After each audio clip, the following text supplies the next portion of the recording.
దొంగ భక్తుల దుష్ప్రచారం. హైందవ ధర్మం చాలా గొప్పది.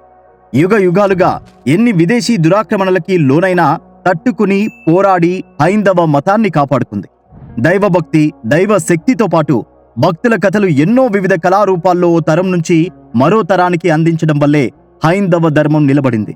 పురాణాలు, ఇతిహాసాలు, కావ్యాలు, నాటకాలు, పాటలు, బుర్రకథలు, హరికథలు, సినిమాలు ఇలా వివిధ కళారూపాల్లో హైందవ ధర్మం గొప్పతనం తెలుసుకుంటున్నారు.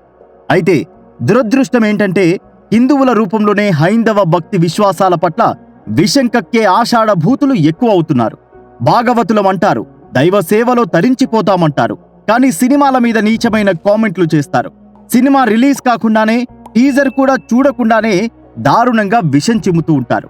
విష్ణు మంచు 200 కోట్ల రూపాయల వ్యయంతో 6-7 ఏళ్ల పాటు ఓ తపస్సులా పరిశోధించి మేధో మథనం చేసి సృష్టించి కన్నప్ప సినిమాని తీస్తే కొందరు పెయిడ్ ఆర్టిస్టులు కులం పేరిట, మతం పేరిట బొట్టు పెట్టుకుని పరమేశ్వరుణ్ణి సైతం పచ్చిబూతులు తిడుతున్నారు.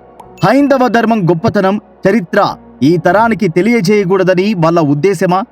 వ్యూల పేరిట వచ్చే చిల్లర డబ్బుల కోసం కక్కుర్తా? వాళ్ళకి వాళ్ళే గురువులు అనుకుంటూ వీరతాళ్లు వేసుకుంటున్నారు.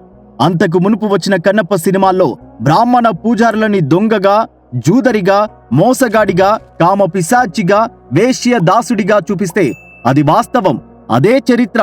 పూజారులని ఇలా చూపించడమే కరెక్ట్ అని దుష్ప్రభావాలకి పాల్పడుతున్నారు. హిందూ ధర్మానికి ద్రోహం చేస్తున్నారు.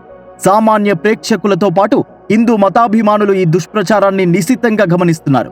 మొన్న చావా సినిమా చూస్తూ థియేటర్లో నవ్వితే ఆడియన్స్ ఎలా రియాక్ట్ అయ్యారో వార్తల్లో చదివారంతా. ఆకాశం మీద ఉమ్మేస్తే ఊసిన వాడి ముఖం మీదే పడుతుంది. కన్నప్ప సినిమా మీద బురద చల్లాలని చూస్తే వారి గతి ఇలాగే అవుతుందని నెటిజన్లు కామెంట్లు చేస్తున్నారు.